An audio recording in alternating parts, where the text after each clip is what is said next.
Welcome to study channel. मेरा नाम है मोहम्मद कैसर। लगातार बिहार में शिक्षक भर्ती पर एक्शन देखने को मिल रहा है और जो भी फर्जी छात्र हैं उनको बाहर किया जा रहा है प्रक्रिया से, जो पहले चरण की प्रक्रिया अभी पूरी हुई है। इसी बीच छात्रों को प्राथमिक शिक्षक भर्ती के सेकेंड लिस्ट का भी इंतज़ार है। हज़ारों छात्र आस में हैं कि उनका चयन सेकेंड लिस्ट में हो जाए। तो ऐसे में जब रिक्तियाँ ज़्यादा होंगी तो अधिक से अधिक लोगों को सेकेंड लिस्ट में मौका मिल सकेगा। तो पहले देखेंगे हम लोग क्या एक्शन हो रहा है और कहां से सीटें खाली हो रही हैं, उसके बाद सेकेंड लिस्ट पर भी बात किया जाएगा जो पहले चरण की भर्ती हुई है। देख सकते हैं कार्यालय जिला शिक्षा पदाधिकारी पटना से ये पत्र है और इसमें देखिए बताया गया है कि बिहार लोक सेवा आयोग द्वारा विज्ञापन संख्या 26/2023 यानी पहले चरण की बात हो रही है।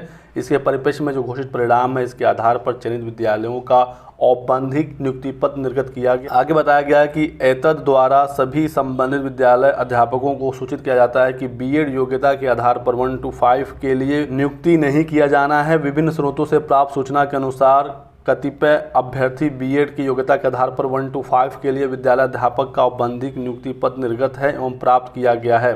तो ऐसी सूचना आई है कि बहुत सारे छात्रों के पास 1 to 5 का ज्वाइनिंग लेटर है और वो बीएड छात्र हैं। तो ऐसे में औपबंधिक जो नियुक्ति पत्र है उसे कार्यालय में जमा किए जाने का निर्देश दिया है और इस नियुक्ति पत्र को निरस्त करने की कार्रवाई की जाए, ऐसा यहाँ पर कहा गया है। तो लगातार दोस्तों एक्शन देखने को मिल रहा है और इसी प्रकार माध्यमिक और उच्च माध्यमिक में एस्टेट पेपर 1 और पेपर 2 में उत्तीर्ण होना आवश्यक था लोक सेवा आयोग में आवेदन की अंतिम तिथि तक। तो ऐसे में जिनका एस्टेट बाद का है उनको भी बाहर किया जा रहा है। तो इस प्रकार से माध्यमिक उच्च माध्यमिक की भी सीटें खाली होंगी।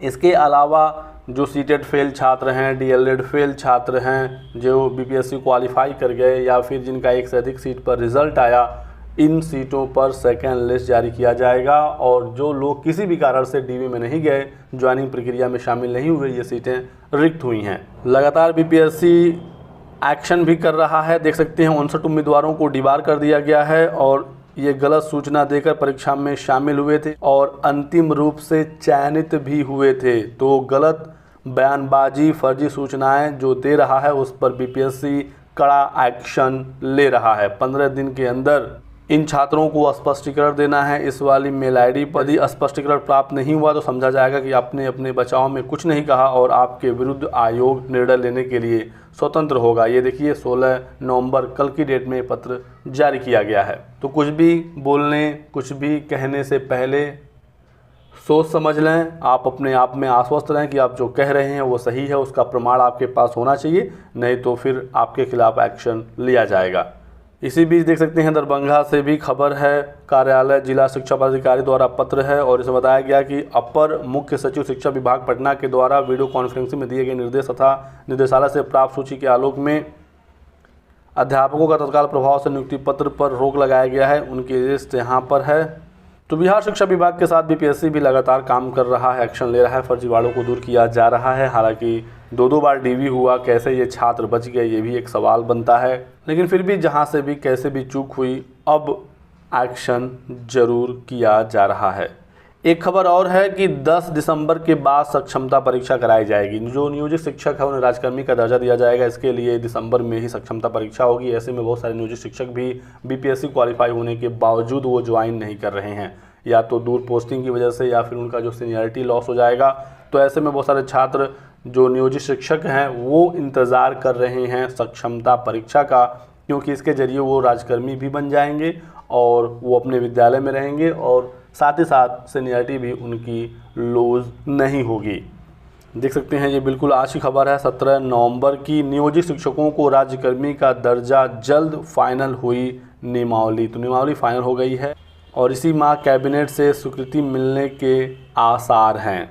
यदि ये काम पहले हुआ होता बीपीएससी फर्स्ट फेज से पहले, तो नियोजित शिक्षक इस भर्ती में शामिल ही नहीं होते और बहुत सारे बेरोजगारों को और नौकरी मिल पाती। हालांकि अभी भी बहुत सारे नियोजित शिक्षक हैं जो ज्वाइन नहीं कर रहे हैं।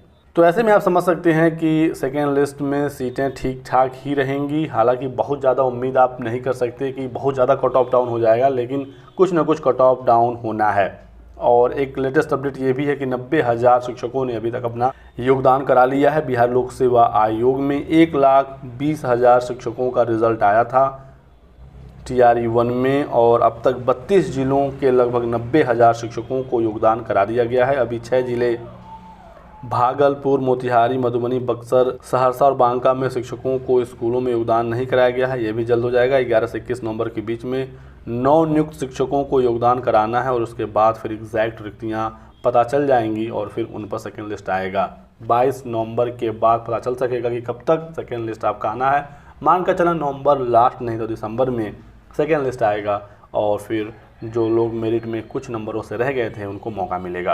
अब एग्जैक्टली कितना कट ऑफ डाउन होगा ये तो रिक्तियों के आधार पर ही पता लगाया जा सकता है। अभी एग्जैक्ट रिक्ति नहीं है कि 1 to 5 में कितने पद रिक्त हैं और माध्यमिक उच्च माध्यमिक में कितने पद रिक्त हैं, साथ ही साथ कैटेगरी वाइज भी चीज़ों को देखना होगा। तो ऐसे में UR में तो नहीं कहा जा सकता कि ज़्यादा कट ऑफ डाउन होगा, लेकिन रिजर्व कैटेगरी में कट ऑफ कम होने के काफ़ी चांसेस हैं। UR में भी कुछ ना कुछ जरूर देखने को मिलेगा। सबसे पहले तो जो छात्र कट ऑफ पर थे लेकिन डेट ऑफ बर्थ की वजह से नियुक्ति नहीं पाए, सबसे पहले उनको मौका मिलेगा। फिर 1 नंबर डाउन, 2 नंबर डाउन, फिर रिक्तियों के हिसाब से कट ऑफ को कम किया जाएगा। तो 30 नवंबर के आसपास आप एक्सपेक्ट कर सकते हैं BPSC TRE 1 के सेकेंड लिस्ट को। तो ये रहा आज की वीडियो में कुछ महत्वपूर्ण अपडेट। वीडियो को लाइक कर दीजिएगा, चैनल को सब्सक्राइब कर लें और हमारे साथ बने रहें। Thanks for watching.